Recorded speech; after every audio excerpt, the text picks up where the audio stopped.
Hey guys, welcome back for another video. What we're going to be doing today is we'll be doing an in-depth look at our 2025 Texas A&M Aggies football team. We're going to completely break down the roster, look at this team as a whole, look at the players, look at who they added, who they're losing, and try to predict what their final record might be at the end of the season. We're going to go game by game, look at every single matchup, and we'll be looking at what Vegas predicts early season, preseason-wise, on what the outcome could be for every single game here. So I'm not saying they're going to win. I'm not saying they're going to lose these games. It's just the preseason Vegas predictions as of right now. Where does Vegas see this team going? Where does Vegas see every single game going, and what's the outcome going to be? First things first, though, make sure to hit that like button. Make sure to subscribe. If you have any comments, by all means, drop them below, and I'm going to respond to every single one of them. If you're a football fan, if you're a sports fan, we have spring football going on. We have the NFL draft. We have a lot of news going on in the world of football. We can't wait to summer to get here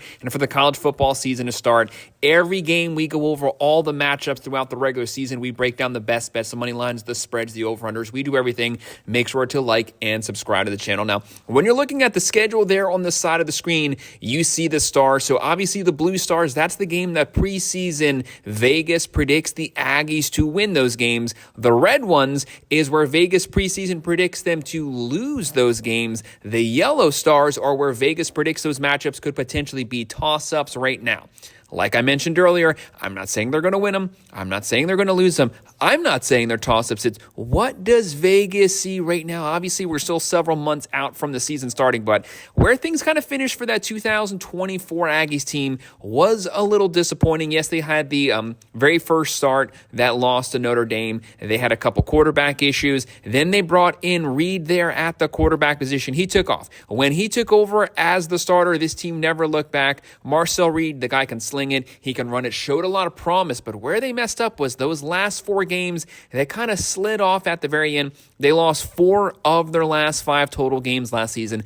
That's what potentially took them out of the running for the SEC championship. Don't forget last season, at the end of the season, that final month, people were saying they actually had a shot to go to the SEC championship and play Georgia. All they had to do was beat Texas at the very end that last game. They laid an egg. Texas curb stomped them. Texas ended up going to the SEC championship, losing it, of course. But the Aggies, that left a bit of a sour taste in their mouth. There's no reason to panic. There's no reason for that to shade what their prospects are in the 2025 season. Mike Elko, first-year coach, he had to reset the culture there from when Jimbo Fisher left. He had to bring in some of his own guys, let some guys know.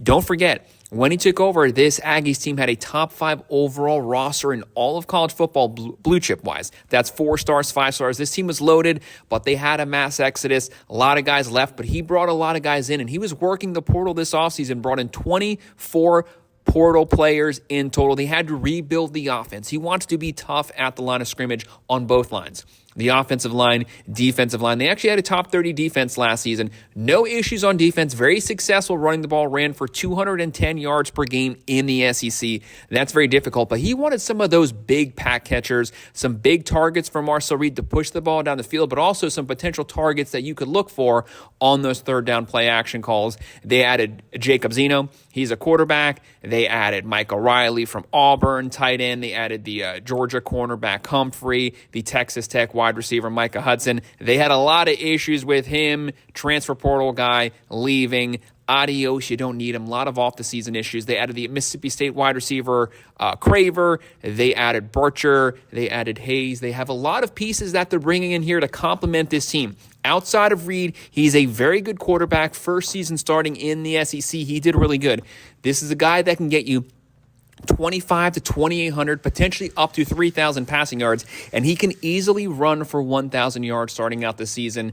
They have Nye Black at tight end. They have Craver, Bethel Roman, Busey, Wilson, Conception. Massive pickup bringing him in. That's an all-purpose type guy. He can go running back, slot. He can hit the stretch the field from the edges. He's a multiple type of guy. Wide receiver transfer over from NC State. There's a lot of weapons here. There's a lot of different things that Mike Elko and company could do here. But let's start looking at this roster. Let's start seeing what we think could potentially happen for this team going forward.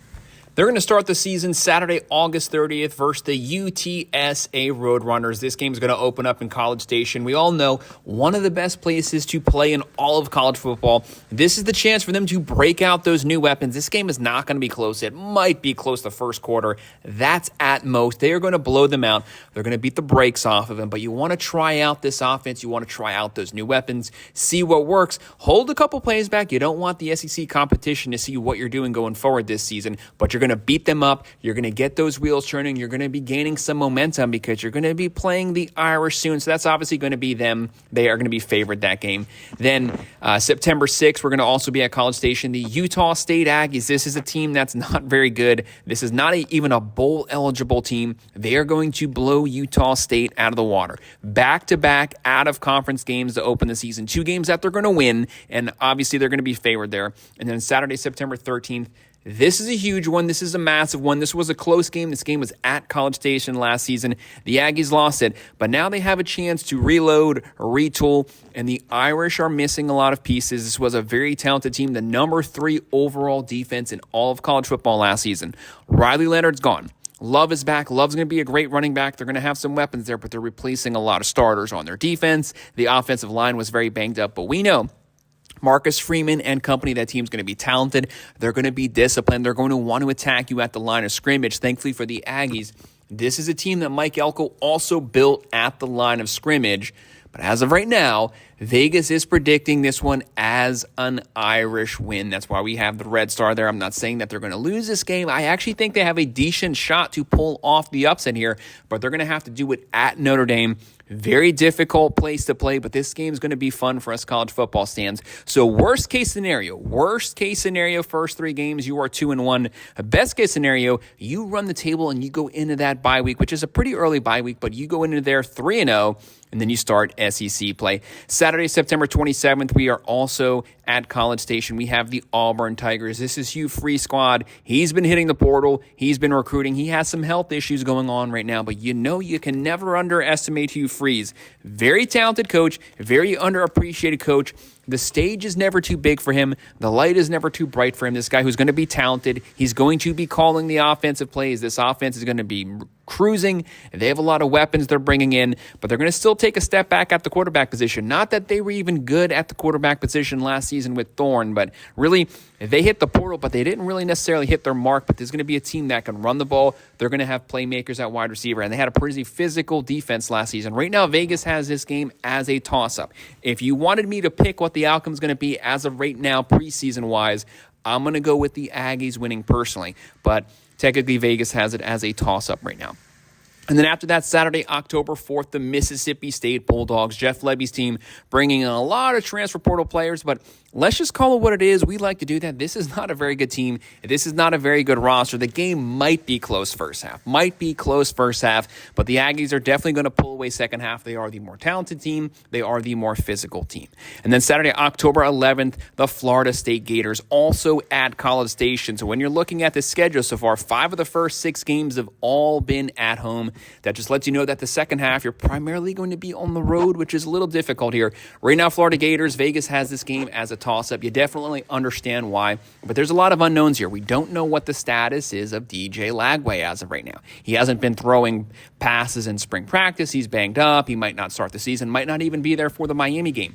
What's going to be the Florida Gators' health status coming into this game? A lot of massive unknowns there. He might not even been playing. He might be re-hurt. Then again, he might be on a Heisman level campaign. We don't necessarily know Florida, though. We do know they're going to be very competitive. They're going to be playing hard under Billy Napier. They have a lot of pressure on them. He still has a fire lit under his seat right now, but the Aggies are more than capable of beating Florida, but you also have to respect the Gators because the Gators are more than capable of also beating the Aggies. That's why Vegas has this game as a toss-up. And then Saturday, October 18th, we're going to be at the Arkansas Razorbacks, Sam Pittman and company. The Aggies should be able to cruise through this game, but you always want to respect the Razorbacks. The reason that is they lose a lot of one-possession games. The games are usually very close, usually under 7 points. They play everyone very competitive. They have a physical run game. They have a good offense. They actually had a pretty decent defense last season. They can run the ball. They can throw the ball. Obviously, the Aggies have the edge talent-wise. You have to respect them here, but this should be a game that they're capable of winning, and that's why they are favored here by Vegas as of right now. Then another massive one. We're going to be on the road here. Again, a lot of road games second half. Saturday, October 25th at LSU Tigers. This has the potential to be a ranked-on-ranked matchup.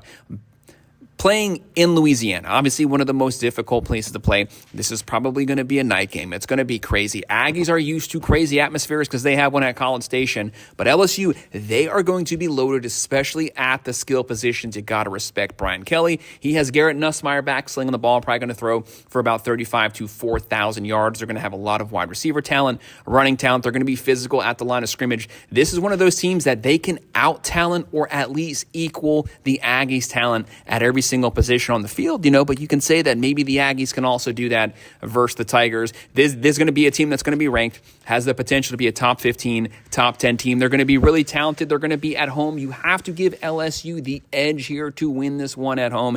It's not saying that the Aggies are going to lose. It's just it makes sense for them to be the early season favorites, but we'll just have to see how these teams are playing by this point. Then you're going to have a much-needed bye week. That was a really rough SEC run there. You had Auburn, Mississippi State, the Gators, the Razorbacks, LSU. Really tough one. 2 to 3 ranked teams mixed in there. So you definitely need that bye week. You're going to have some guys banged up. You're going to need some time off. And then Saturday, November 8th at the Missouri Tigers. This is not the Missouri team of the last 2 seasons. Back-to-back double-digit win teams. Very talented coaching staff. With Drinkwitz's squad here, you got to respect the talent, but they are losing a lot of their weapons from last season. Losing the quarterback, losing Burden. Burden's going to be a top 15 pick in the NFL draft. This is a very talented player. Burden's going to make some NFL team very happy when they pick him up. You have to respect the Tigers here. They've been talented. They've been a ranked team for the last 2 seasons, but the Aggies, they're going to be the preseason favorites to win this game. They are bringing back a lot of their pieces. They are bringing back Reed. They are bringing back skill position players, bringing back Mason. They're going to have enough talent here to be able to equal this team. They should be able to beat them. Le'Veon Moss back at running back is what's going to make the difference in a lot of these games. He's the experienced running back. Finished last season banged up, but he's going to be fully healthy. Probably going to be on his way to a 1,000-yard campaign this season. The Aggies will be favored against the Tigers.